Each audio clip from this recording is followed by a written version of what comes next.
Hello everybody, it's Finwin here, and today I wanted to play Europa Universalis IV. Now, I apologize in advance, I am a little sniffly today, so I'm trying my best not to try to do the whole like sniff in hard type of effect through the nose. Um, I do have a box of tissues here to kind of, if anything starts rolling down, I'm just going to take care of it that way. Um, Other than that, this game right here, Europa Universalis IV, um, I've spent a lot of time with this game. Pretty fond of it. I wouldn't consider myself an expert, but I am a very learned player. I've put a lot of hours into this, so I'm pretty familiar with mechanics, and I'm pretty familiar with some of the historical context that goes into this game. Um, with that being said, I would like to play a nation that is pretty interesting to play, in my opinion. Not necessarily the best starter nation, but a nation in which, once you've learned the diplomacy of the game, is a really fun nation to play. And that nation is going to be Austria. Now, this game is mostly about conquering and expanding your borders and gaining control over as much land as you can, basically. Um, but besides having the strongest and biggest armies and having the best ideas, you'll see here that Austria has their own set of ideas. Starting out with their traditions, morale, improved relations, pretty good. Um, and here you got the imperial ambition, military frontier, the Fugger banking, Habsburg dominance, edict of restitution, Austrian court, and the Hofkriegsrat. Hopefully I pronounced that right. But as you see throughout the ideas here, they don't necessarily have the best military ideas. They do have two or three. Um, in some situations, this can be pretty useful. I guess I would consider that military. So like, they got like three little like good ones that are okay. But as you see throughout the rest of them, they have pretty good diplomacy ideas. Except for this one right here, which is, I mean, in a sense, that's good diplomacy because money can basically, you know, influence things in wars and all that stuff. But so like for nations like the Ottomans, Brandenburg, France, they're all about just having really good armies and just going around and just raffle stomping everybody. Whereas Austria, they like to play the game where they make a lot of friends and they let their friends do all the stomping for them. So this game is fun because of that. Since this is like a simulation game, history, like alternative histories, basically. Um, so like stuff like this it doesn't happen. Didn't happen in real life, but they will spawn events in this game, which does have some reference to real actual events that have happened in life. Which that's the thing I like about this game because it's pretty unique in that fashion that it kind of has some realism to it, and it's just not all fantasy. Um, so let's just get started because I could talk on and on about this. But actually, before I do that, I'm gonna go to options here. Let's see. So yeah, we'll just play on hard. I mean, I could do very hard, but um, I just kind of want to have fun with this game right here. Historical Lucky Nations. That's good. That's good. That's good. That's good. That's good. I like to normally put yes on this because it's still Iron Man compatible, and just some nations just benefit really well when you are able to stack the same idea groups together. And I may or may not do that depending on how things roll out for me. Because I pretty much have a plan on how I want this game to happen all the way up to 1500. After that, it's kind of really depends how the everyone else is kind of doing in the game. So let's stick with that. Austria with Emperor Friedrich III. Pretty good diplomat. So let's set this baby on Iron Man because once I make a decision, I'm going to stick to it. And let's name this Funstria. Even though I already have a file right there, I might as well just click on it and save over it. It was just kind of a test run just to see how things would roll out as far as me starting this game. Like how the capture is, the volume. And this is something they recently added into the game where they kind of throw in these things you can kind of read beforehand, kind of a little bit of history. 1438, Habsburg dynasty has reached some of its most influential positions in Central Europe.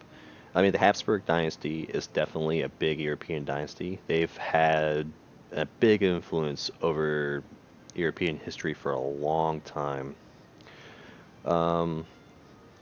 To how accurate all of this is, I'm not 100% sure. But it's just interesting. It's an interesting read if you're into having some type of context as far as history goes.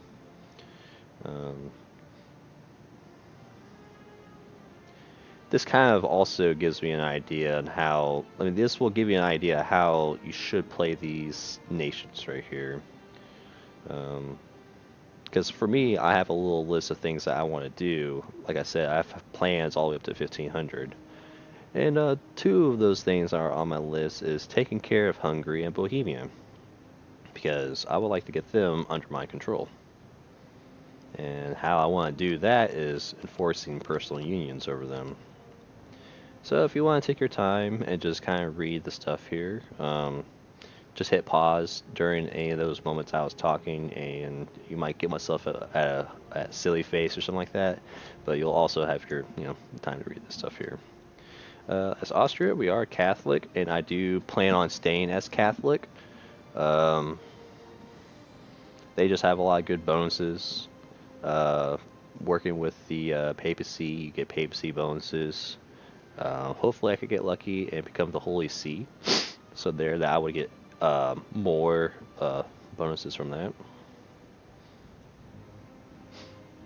And then once around 1500, there will be a possible event to fire off as far as the Protestant Reformation.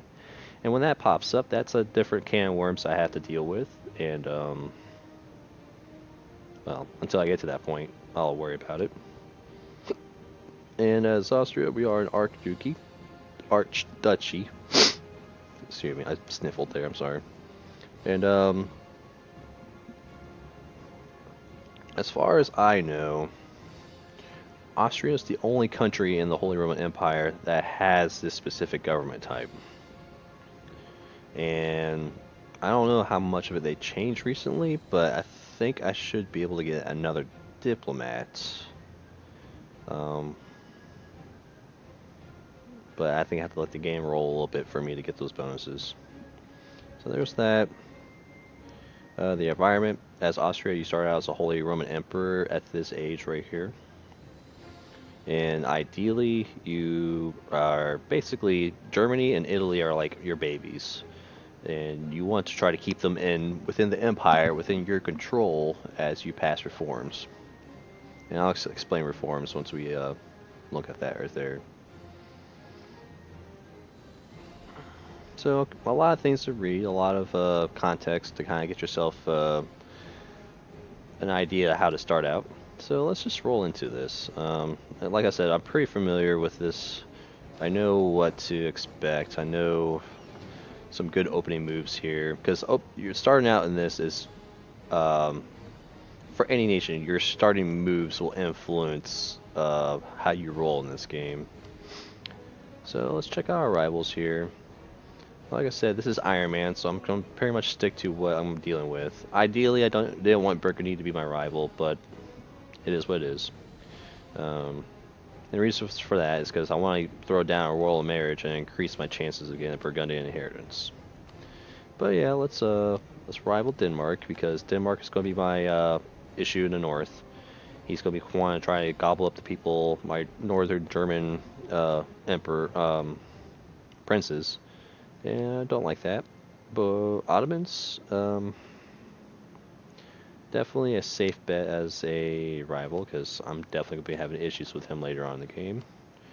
And I think in this case, I'm going to rival Venice, because the way this will roll out is I'm going to get an event which is going to pretty much say that these Italian guys are want to pull away from my empire. And ideally, I don't want them to do that. So in order for me to counter that, I have to um, ring them in to the empire. Basically meaning I have to conquer a couple of provinces and enforce my emperorship over them so that they will stay within my empire. And since I'm pretty sure I need these 3 provinces within the empire, I might as well rival Venice so that I can start with him. Alright, so we have that. The rivals set up. We'll take care of the embargoes and all that later. Not going to go to war with Burgundy. He won't necessarily be an issue right now. So let's do opening moves here. First one, royal marriage with Bohemia, because this can set you up to potentially get a PU over him early on in the game. Next, let's see. I'm just going to leave Hungary as he is. I could work with Poland, because Poland will get a unique government type as long as he takes the decision to get a personal union over Lithuania called the elective monarchy. And you could take advantage of that as Austria, because Austria tends to have, well, I mean, the really OP diplomatic reputation comes in later on. But let's see if I start with, well, I do have a dip rep guy, but he's a little costly at the moment. So I'm just going to leave that as it is right now. Trade is not necessarily a big thing for this nation. Honestly, where we're going to be making most of our money early game is from this province right here. Gold.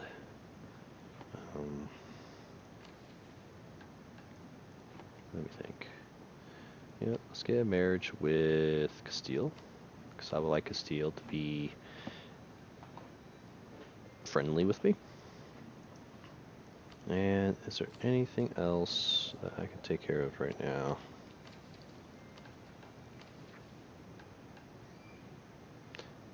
Well, I do want to be friendly with the Pope, but I'm actually going to have to upset him. But actually, you know what? I'm going to befriend him early on, get that bonus, and then once I take care of Venice, then I'm going to work on him.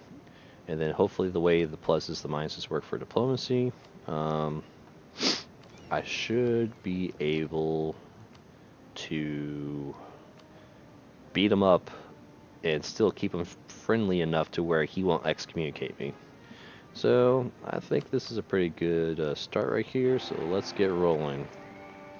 Alright, so a lot pops up really quickly. So I got my marriages with those 2 countries. Isabel, I believe, is going to be the princess I got from Castile, and she's actually looking pretty good.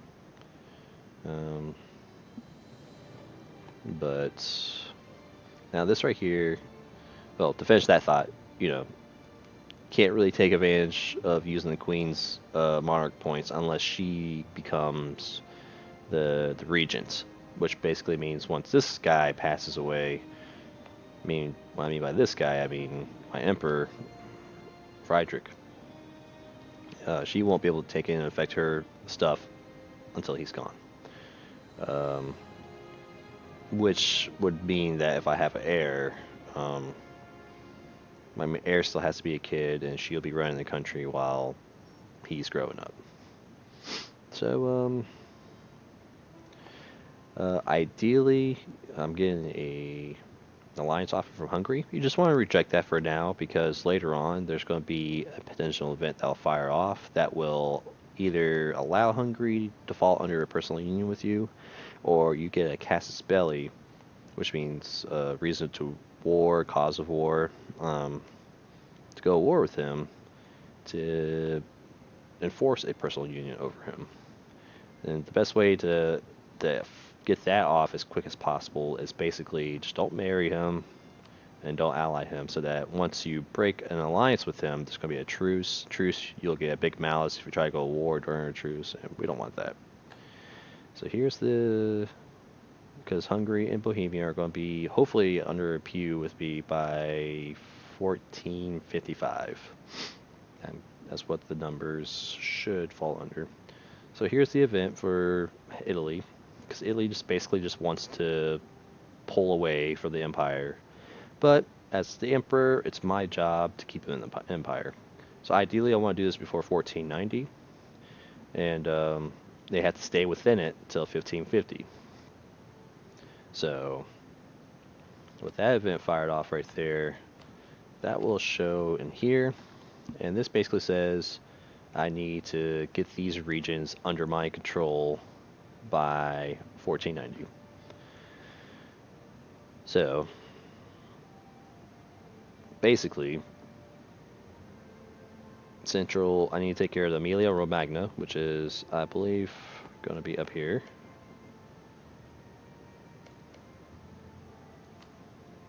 No, so this is the Emilia Romagna right here, because these are broken up into states. Let's see if I can show that off. So Emilia Romagna is going to be these 4 provinces. It's what else did I say? Central Italy, mainland Venice. Mainland Venice, so that's going to be these 3 provinces right here. Central Italy, except for Abruzzi.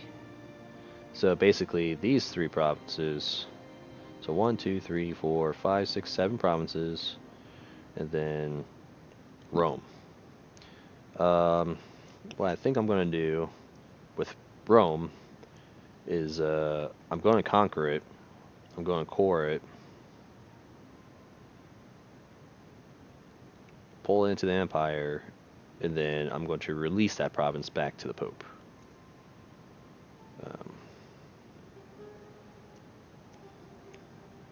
Or I could vassalize him. But the problem with that is vassalizing him or conquering it, it does... well, actually, I don't think I have to core it. I just have to... What's the wording on that? If Rome is in the empire or a vassal of the empire. Of the emperor. Okay. So once I get to that moment, I will deal with it. Let me see how Poland rolls out. Who would be some good early allies for me?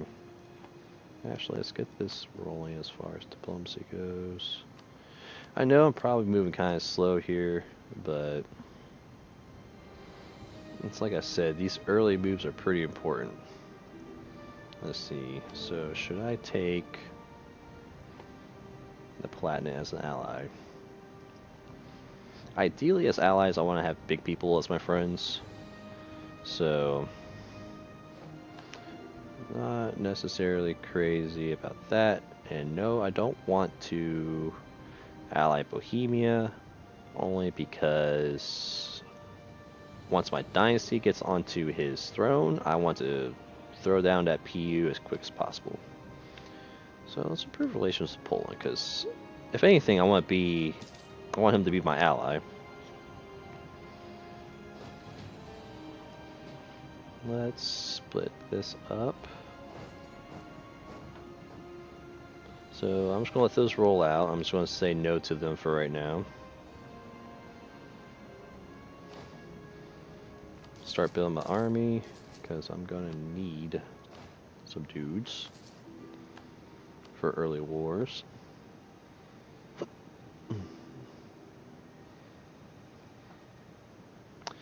I do remember that I need to take care of my states. So let's see what our states look like right now.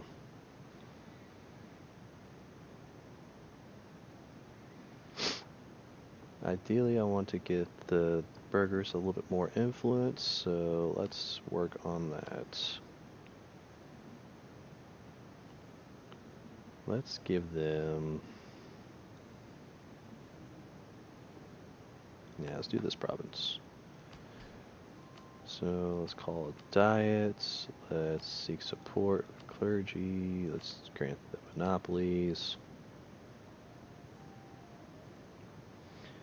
I would say let's recruit the minister at half price because, like I mentioned before, gold is going to be our big moneymaker.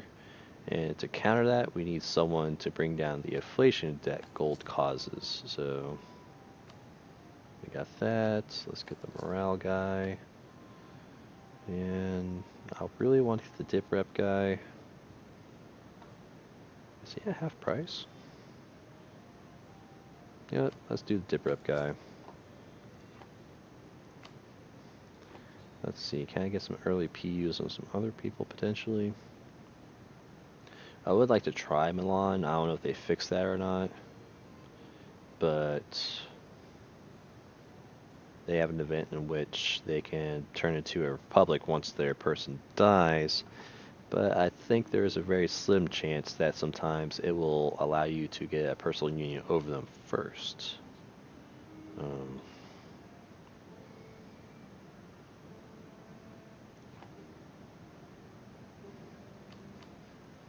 Well, let's just keep it rolling. Let's roll until February 1st. I don't know why I just like to do it this way, but I like to get that stuff rolled in on January, because I usually miss you taking advantage of these perks right here. So I'll do like that first part in January, so that once January hits, those pop-ups should hit up in January, and then in February I can take advantage of the free monarch points there.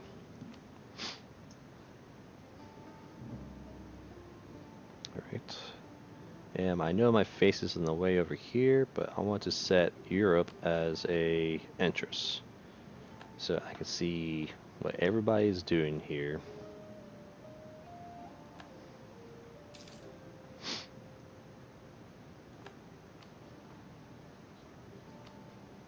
Alright, let's marry Poland.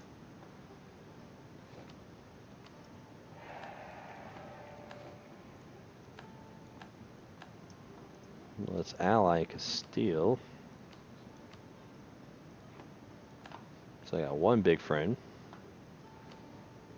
And I'm waiting for Bohemia to get his king, hopefully to be a Habsburg.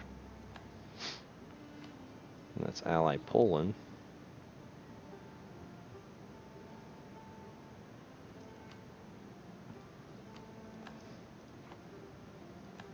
Alright, so we got two big friends here.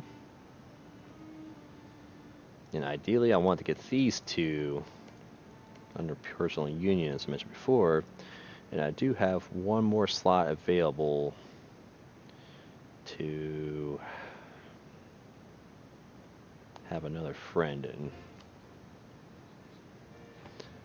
I want France to be my friend, but he might be a little too ambitious and start eating my friends over there. So I think that's my 5th relationship slot. I'm gonna look at the electors here, because I want to remain as the emperor. In order to do that, you need to have the majority of votes and from the electors to maintain emperorship. So I'm gonna look at the ones. Hopefully, I can get his votes once I've personal union him. So I'm gonna look at the other guys here who have monarchies, which are going to be Saxony, Palatinate, and Brandenburg. And I'm going to befriend one of them that will best it'll just be best suited for me in a sense of easily maintain relations with them. So Saxony doesn't like these guys, so he would be safe to do that with. Brandenburg, I would say Brandenburg's also safe with that, and then Palatinate, he's also safe. So all three of them would be good choices in my opinion, just because the way their rivals are set up and their enemies. But I think out of the three, I'm going to want Brandenburg. Maybe Saxony. Because the only problem I can see with Brandenburg is he's going to be wanting to expand this way, which is okay. But then he's going to start be butting heads with Poland, possibly. Ideally, I want Poland to stay as a friend. So Brandenburg would be the strongest out of the three. Saxony would be the second strongest in my opinion, and then Palatinate would be the third strongest. I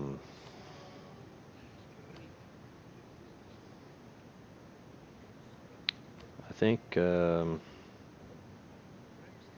what?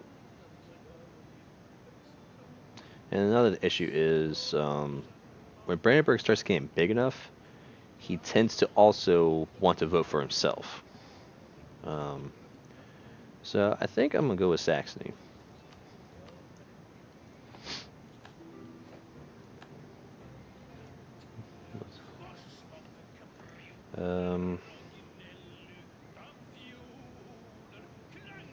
So I don't like to have lazy diplomats.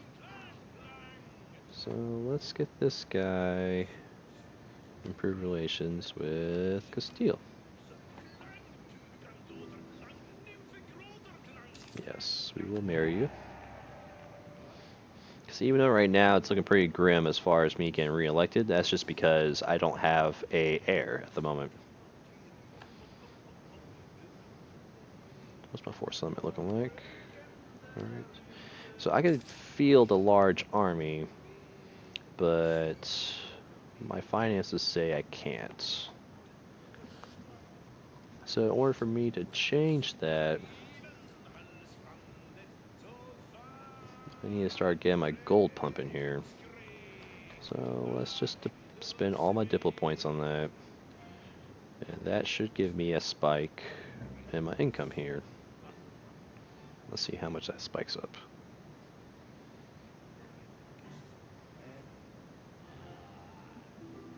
Oh yeah. No, not yet. And you haven't done your decision yet either, so... Alright. So, big increase right there. Stop asking for access, because I'm not going to give it to you. Now, ideally, I feel like it's okay to spend early on diplomatic points to get gold, because diplomatic points early on are not too crucial. Yeah, I think Castile will stay as a friend for a while, so I'm going to start fabricating claims on Venice.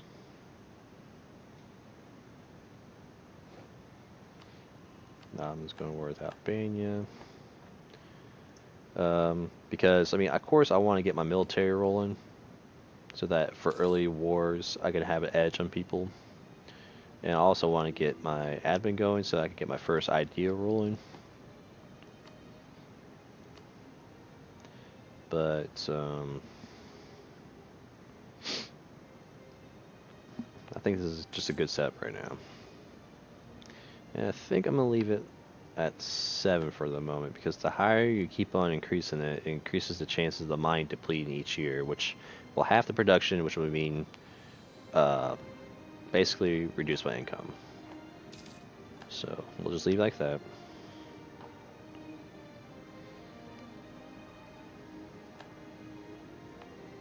Let's check out my prosperity. It's going to be at 0% because my stability is not at 1. So let me think here. I could save some admin points by giving these guys a donation.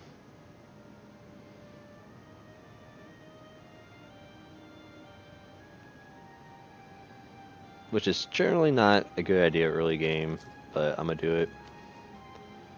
So 7.5, can I increase that even more?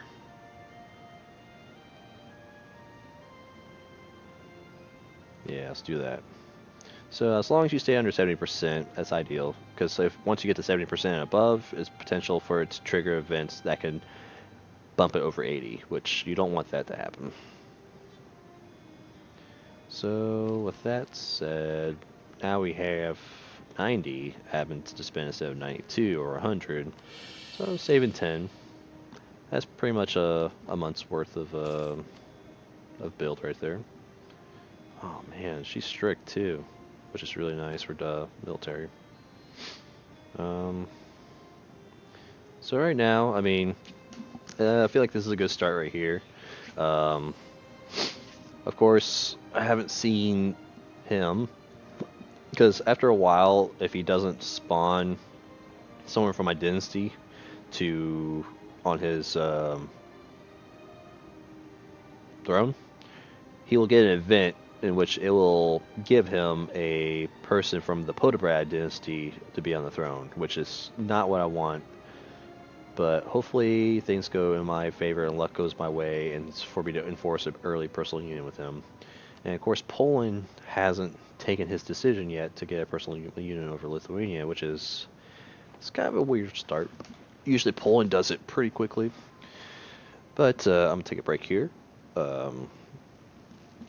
Would like to hear some feedback. Comment, like, subscribe. Sorry, stretching and trying not to yawn there. And if y'all want to see more of this, definitely let me know. I'll definitely be playing horror games still. But I'll see you all in the next video. Bye-bye.